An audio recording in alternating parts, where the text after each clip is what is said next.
Hello everyone again, this is Nadia from Energy Star Healing. Welcome to part 2 of my video, Tarot Card Basics. And yeah, so I'm here again today. Well actually this is actually the same day that I'm recording this, but I did have the ideas out, so I wanted to kind of get them out to you right away before, I forget all the ideas I have in my head. So I'm here now, and I got my blanket to be all comfy. I've got my cup of tea, because this is generally the way I like to do readings for myself, is I like to be comfortable. I like to be in the right environment, which is just, just being comfortable. So I got my cup of tea. And that's why I just kind of wanted to reflect that onto you so you can see how I do readings for myself, and this will help you do readings for yourself as soon as you get started. So the first thing I do want to go into talk about is I'll give you just a slight background about myself. So any of you who don't know who I am, so I'm Nadia from Energy Star Healing. Energy Star Healing is my personal practice that I started about a year ago, just about. And I got the concept of Energy Star Healing. It's just a name that I absolutely loved. I've always been talking about channeling your energy star. So thinking of a star as this giant ball of energy, and we're exactly the same. We are all made up of energy, and we're beautiful, just like a star is. So Energy Star is how I came up with the name and how I kept with it. And just a little background on myself. I'm a Reiki master, in case if anyone doesn't know, and I love what I do. I'm very passionate about energy healing and Reiki and everything I do. I love helping people and helping them better themselves, helping them heal through energy, and teaching them how they can heal through energy in their daily lives. It's helped me tremendously in my life. So this year has been the most fantastic year of my life when I started really focusing on my journey here. So the other healing modalities that I do also practice are, I do Energy Awaken, I do Aqua Lead, and I do Queldon. I'm also a Queldon master. So I'm not going to go too much into detail exactly on what those are. I'll maybe just post another video another time, and I'll go over different healing modalities that I do, and not a lot of people are familiar with Aqua Lead and with Queldon, so save that for another video. So let's get started. Today we are going to talk about different tarot card spreads that you can do yourself, and also how to interpret them in the best way, because that seems to be the most way people get stuck on, is they do a spread and they're like, well, I don't understand how this relates to the question I asked or my life. So I'm going to give you some basic information here to help you along your way, and then any further questions you have, you can always definitely send me a message and I'll gladly help you. So when I first get started, when I do reading for myself, like I said, I like to be comfortable. You don't have to get your blanket out. I usually do. I like to be warm and comfy. And you want to kind of be in a good setting where it's quiet, where maybe you won't be disturbed for at least a few minutes. I know personally myself, so, I'm a mom, and I don't always get a lot of free time to myself. So sometimes if it is a day where, it's my daughter's still awake and I want to do a tarot card reading, I have a few minutes before she's running in the room, mommy, can I play too? I want to do tarot cards too, which is great. But then the whole reading turns around and it's all about her. So if you are a parent, or if you're not, maybe have a moment at night when, your kids have gone to sleep, or this is the night, you're just about to go to bed and you're just supposed to relax, and, you want to just get a reading out. So I will recommend a quiet space, turn off the TV, turn off your cell phone and your notifications so you do not get sidetracked and get, influenced by other outside sources. It's very important. Please do not sit in front of the TV and watch Shameless or something like that and then try and do a tarot card reading. Probably not going to get the best reading out of it. So I like to sit on my bed where I'm comfy, I'm warm and whatever. Got your cup of tea, sure, bring your cup of tea with you. You got, your dog or your cat, you want to come along, sure. But yeah, usually you generally want to keep, children out of the room because they can be a really big distraction, as beautiful as they are. So the first thing, we did talk about cleansing your deck. So that's very important. So once you've done the cleansing of your deck and the deck has become yours, so it's just about choosing your deck. So you have your deck. Before I even start, I still like to do the knock, okay? Just because I like to clear it. And then just in case the last reading, I don't want that to be influenced on this reading, or for some reason you were reading for, say, a friend or a relative or somebody, and they were handling your cards. So I always do that. Hold it against my heart chakra, wait a few minutes, to kind of set my intention for the reading. Then the next thing you're going to do, there's a couple very easy, simple spreads that you can do. The most common one is the 3-card spread. and that is your past, present, future. Okay, so that's the most common one people that use. It's very simple. So I'm going to use my mermaid deck just for an example, just because I'll show you what I usually do. These are easy because they already have the interpretations on the bottom, so it's always a good start. So when you start to do, you're going to ask your question. So when you have your question, it can't be a yes or no question. These tarot cards do not answer yes or no. Most of them don't. There's only one deck so far that I've come across. This one here that has a yes or no component in them. There is probably more out there, but so far it's not a very common thing to have a yes or no. Save that for your pendulum. Anyways, so yeah, yes or no questions don't work. So the questions, you want to phrase them as, so what will happen in this situation if, or, you know, what will happen if I take this job, or what can you tell me about my relationship with, or, you know, what will happen to me in the next few weeks, or what will happen in the next few months. You can ask questions like that. You can do what will happen to me this week if you want to do a like once a week type spread. So those kind of questions like that you want to pose. And then once you have the question, and you can either say it in your head, you can say it out loud, but keep kind of repeating it as you're shuffling your deck. So then you're going to shuffle your deck. So the basic question I'm just going to ask to see what is in store for me the following week, since we're getting close to the end of the week. So let's try. We'll start with that.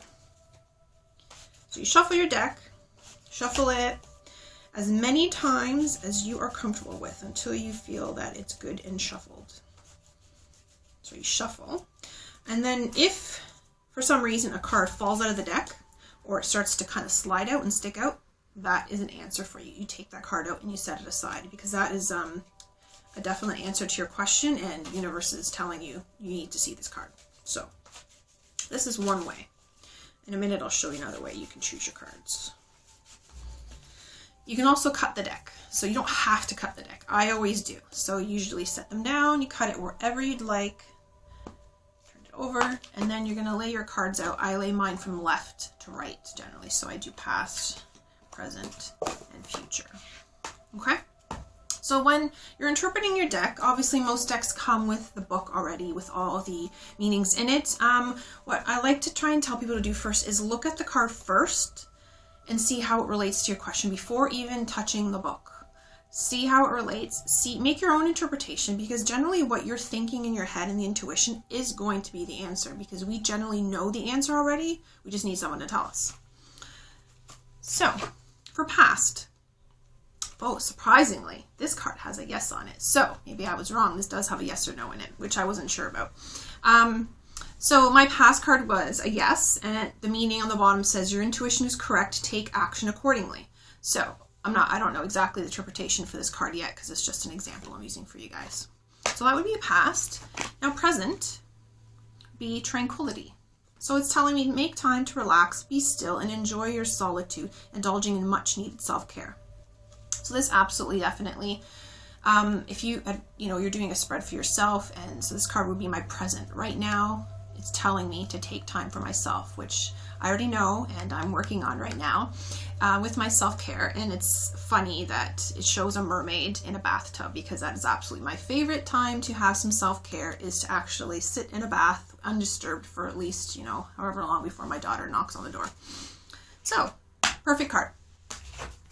Future, saying set your sights higher. So, increase your standards and expect more for yourself. Don't settle. Okay, self-explanatory, okay? So that's one way you can get your cards out there. And the more you keep doing it, the more you're going to be familiar with just knowing the answer as soon as you see the card, okay? And then obviously if you want to dig a little deeper, you can go into the book and you can check out the interpretations. It's not necessary for you to memorize this book, because there's still some cards that I even pull even today that I don't always remember the true meaning behind them, that I have to kind of reference back to the book, which is fine. All right, so that is a 3-card spread. Very simple, most common one used. The next one would be the 1-card spread, and that one is very simple. So if you just have a basic question and you just want to see one card, you can ask that. So you would ask your question again, and you'd shuffle the deck as many times as you'd like, and you would just pull one card and see what your answer is.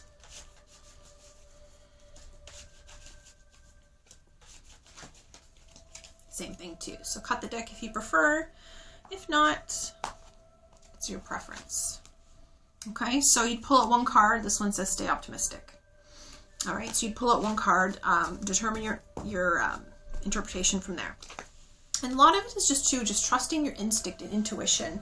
So too, when I'm doing readings for other people, you know, you're maybe not going to start off doing readings for other people right away, but I do a lot of my channeling through spirit guides and through, you know, universe and spirit. So a lot of it is just things that come through in my head from these channeling to the cards that I use to my interpreting. And generally whatever it is ends up being in the cards anyways. So either way, it always works out. That's generally how I do. So I do a lot of my my readings through channeling, and which is a great way. And as soon as the more you start doing your cards, you're going to notice a lot of things like that, like things start happening using more of your intuition and channeling that way. And there is another tarot card spread. It's called the Celtic Cross spread. Now this one is a lot more in depth, and I'm not going to lay it out now because it is a more of a longer type of spread, but most tarot card decks have that spread listed in there, and it just goes into different things that are going on in your life, depending if you got a really like intense question that you need to ask and you need solved. So that is another one, but those usually in the manuals, they have that listed there. And if you ever need help interpreting anything or need help with like a more complicated spread, then that definitely always, you know, send me a message or something. I'd be glad to help you out. The next spread that I'm going to tell you about is the one that I actually developed myself, and I call it the Energy Star spread. So how this kind of came about was I had found a tarot card spread around Halloween or Samhain, and it's a Samhain type of spread. And I did it because it was Halloween night, and it was a really good spread, and I loved it. So I kind of I changed it around and made it my own. Went with similar idea, but obviously made it my own, and I actually developed it into the shape of a star, which is fantastic. And it actually has 6 points to it. So what I'm going to do is I'm going to draw up a diagram for you guys for my spread, and I'm going to post it for you. So you can definitely try it out for yourself. Obviously, it's my own spread. I'm not copywriting it. I'm definitely happy to share it with everyone and to get it out there for you to try it. So yeah, Energy Star spread. So what it is the first card you pulled would be your current lesson or situation that you're going through right now. So whichever your question is, that is the current lesson that you need to learn. So that would be the first card. The second card would be what is blocking your way. So whatever is blocking you from getting this lesson situation, that would be that card.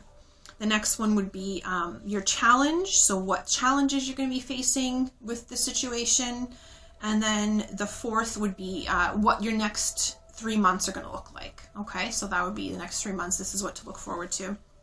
Number 5, which is my favorite one that I kind of added in there, was any advice from ancestors or spirit guides or angels, depending on your belief system. So that's a card something that they're sending to you, a message that they're sending to you that they want you to know. So that is one little adapted for myself. And then the last card would be what your future 6 months are going to look like. Okay, so it's a very easy spread that I adapted because I found I love the Celtic Cross spread, but sometimes it was so many cards that by the time I got to the last card, I'd almost forgotten what the other ones had said if I hadn't have written them down, which is another thing I'll talk about. So I kind of did this one, broke it down into 6 cards. I love it, and I'm definitely going to share it with you. So yeah, so that's it for different spreads. Now, there was something else I was going to talk about too with that. I can't remember, but I'll go back to it. And that was for like interpretations, very basic. Like I said, follow your intuition for a lot of them. That's generally what I do.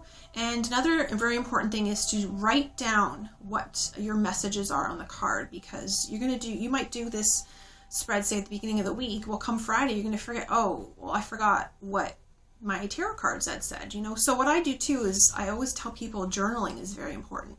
Journaling to write down, you know, your thoughts, your emotions, maybe write down any dreams that you've had.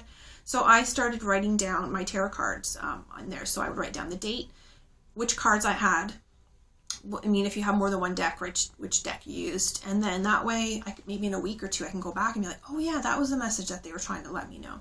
So that's something I would definitely recommend you do, is start writing everything down. And yeah, so if you have any further questions, definitely write them in the comments for me, and I will gladly answer them for you. If not, then have a great day. Namaste.